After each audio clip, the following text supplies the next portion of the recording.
하나님의 말씀은 민수기 16장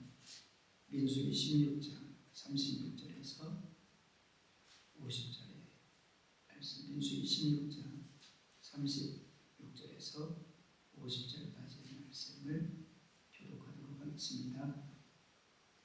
여호와께서 모세에게 말씀하여 이르시되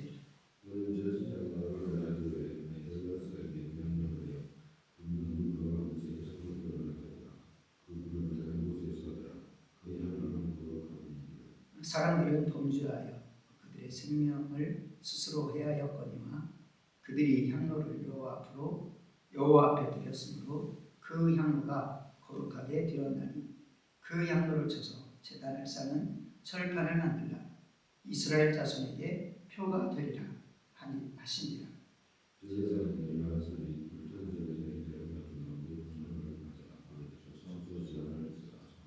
이스라엘 자손의 기념물이 되게 하였으니 이는 아론 자손이 아닌 다른 사람은 여호와 앞에 분향하러 가까이 오지 못하게 함이며 또 고라와 그의 무리와 같이 되지 않게 하기 위함이라. 여호와께서 모세를 시켜 그에게 명령하신 대로 하였더라.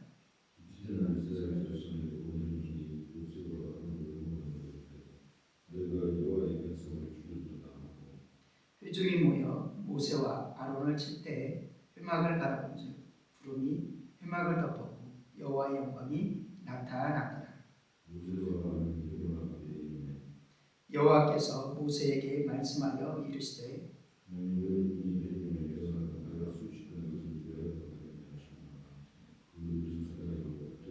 이에 모세가 아론에게 이르되 너는 향로를 가져다가 제단 불을 그것에 담고 그 위에 향을 피워 가지고 급히 회중에게로 가서 그들을 위하여 속죄하라. 여호와께서 징조하셨으므로 연병이 시작되었음이니라.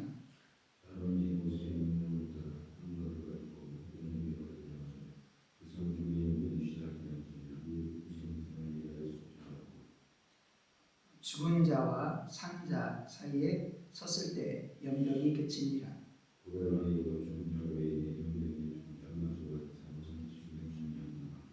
다 함께 연병이 그치니 아론이 희망문 모세에게 돌아오니라. 아멘.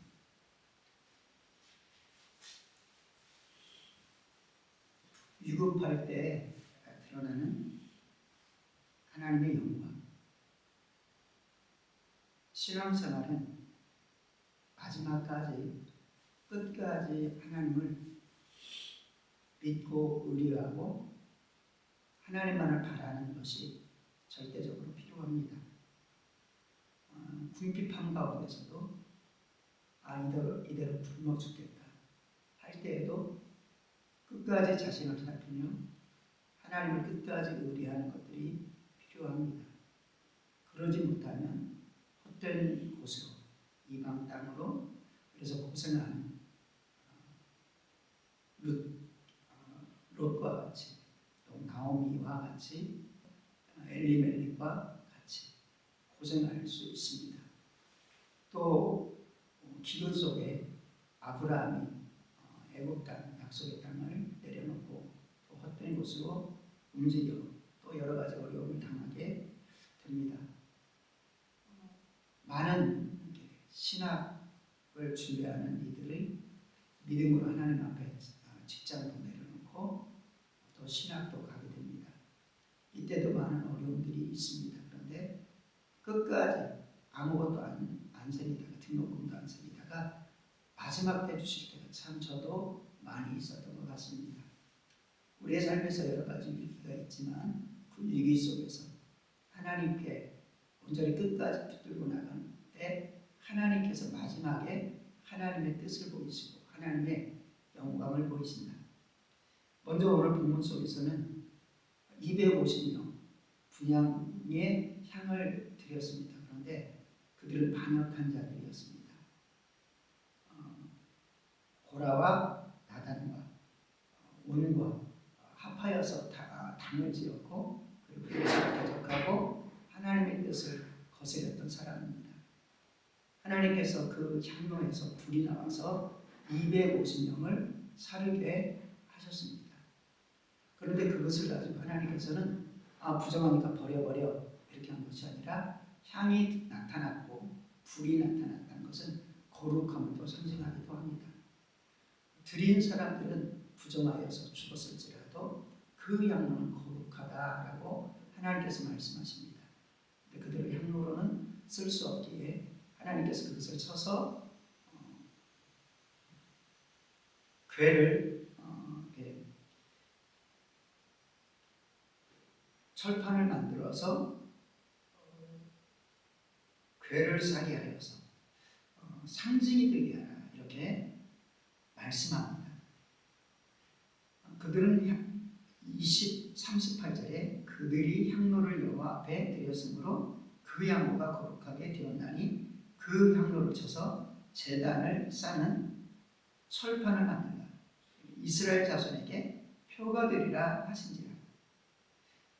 제사장 엘르아살이 불탄 자들이 드린 놋 향로를 가져다가 쳐서 제단을 싸서 이스라엘 자손의 기념물이 되게 하였다. 그래서 기념물이 되게 하였다는 것, 표가 되게 하셨다, 기념물이 되게 하셨다라고 말씀합니다. 그런데 이는 아론 자손이 아닌 다른 사람들은 여호와 앞에 분향하러 가까이 오지 못하게 함이며, 나중에 우시야가 왕으로 있다가 교만하게 해서 잘못된 자기가 드려서는 안 되는 분향을 하게 되죠. 그래서 문둥병이 걸리는 것을 볼 수 있습니다. 그런 것을 방지했다. 이것을 보면서 표를 삼아라, 절대 그래서는 안 된다라는 것을 보여주는 겁니다. 그리고 또 하나님께서 이것을 통해서 경고하시는 것은 고라와 그의 무리와 같이 되지 않게 하기 위함이다. 성경 속에서는 이러한 일들이 많이 있습니다.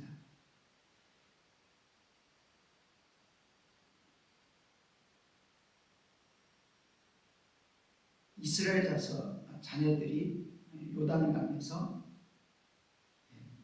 지나가고 나서 돌을 가지고 하나씩 한 지파에 하나씩 돌을 가지고 단을 쌓죠. 탑을 쌓습니다. 그것은 무엇을 상징하냐면 하나님이 너희와 함께 하신다. 이 강을 건너게 하셨다라는 것을 보여주는 것입니다.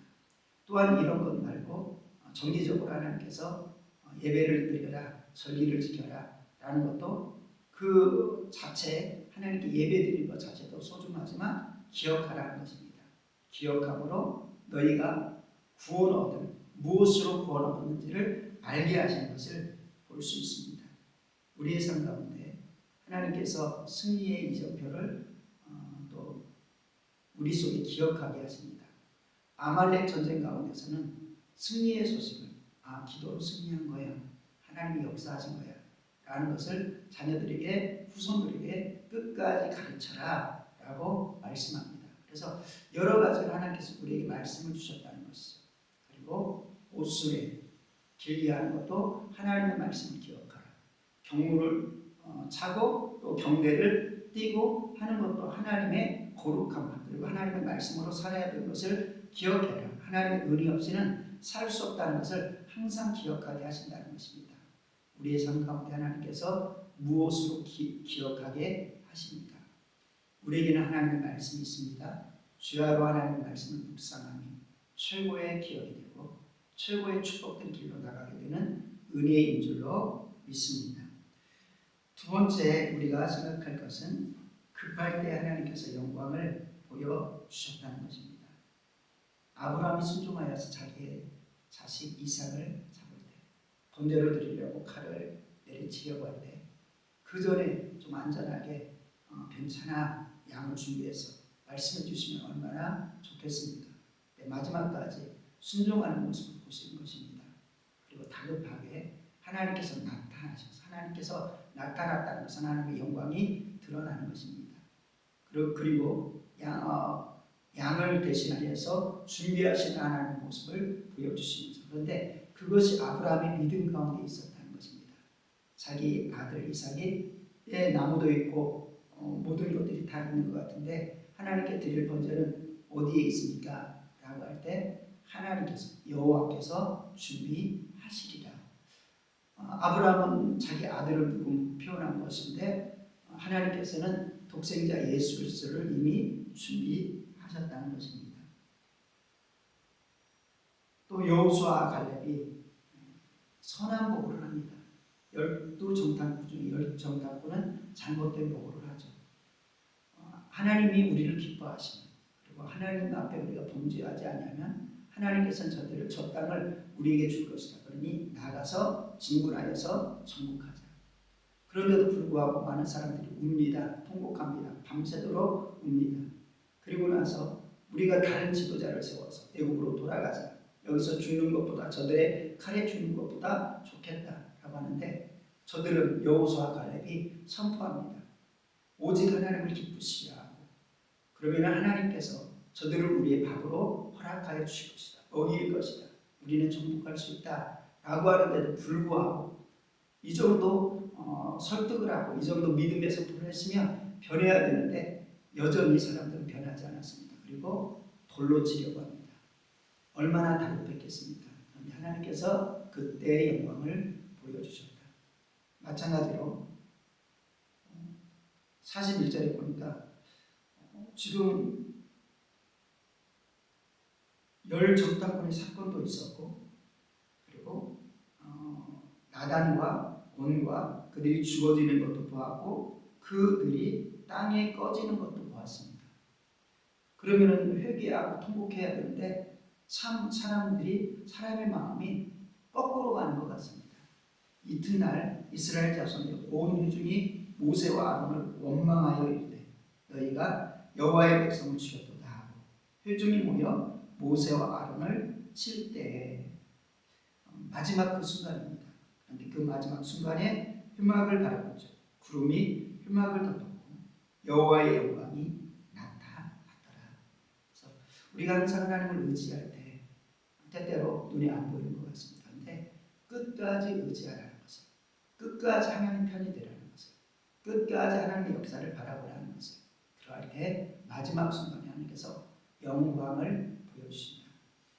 순교는 무엇입니까? 끝까지 하나님을 신뢰하는 것입니다.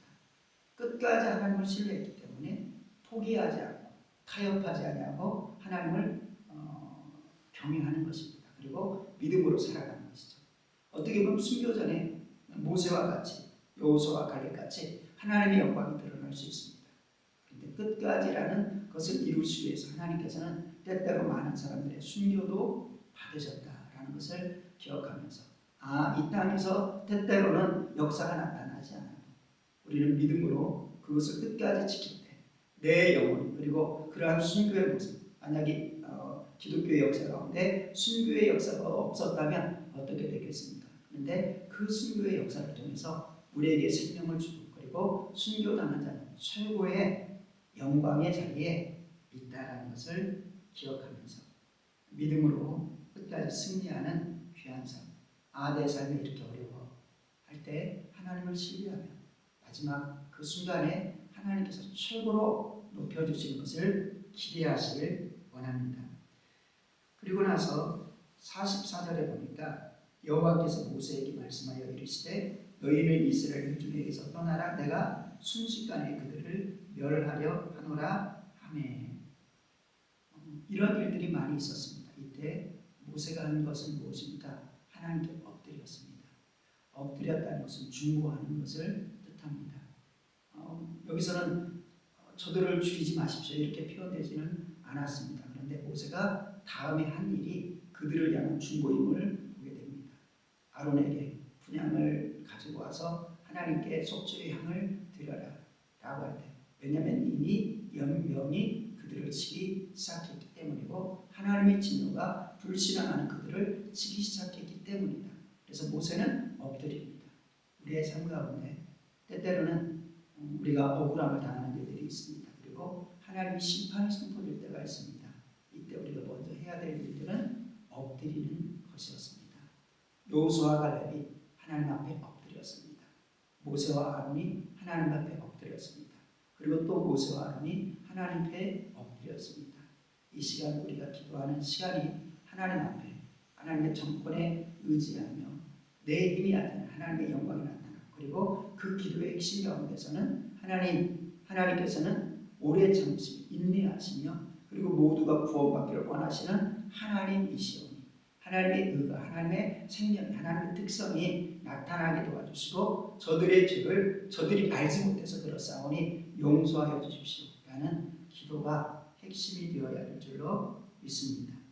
그랬더니 그렇게 제사를 드렸더니 하나님께서 그 징벌을 멈추셨다. 그런데 그 짧은 순간 속에 나타나서 연병으로 죽은 사람이 고라의 일로 죽은 자 외에 연병에 죽은 자가 14,700명이었더라. 연병이 그침에 아론이 흠망문 모세에게 돌아오니라. 오늘 우리가 신앙과 그리고 잘못된 것을 기억하게 하는 무엇인가 우리가 붙드는 것, 그것은 오늘날은 하나님의 말씀을 끊임없이 묵상함으로 우리가 가질 수 있습니다. 우리가 끝까지 하나님의 영광을 바라고 그리고 끝까지 나를 들여 십자가에 내놓을 때 하나님께서 우리의 삶에 영광을 보여주신다는 것을 우리가 기억하고 그리고 그 삶의 중심에서 영원을 위해서 우리는 엎드리고 중보해야 된다. 오늘 우리의 엎드림이 그러한 엎드림이 되기를 소망합니다.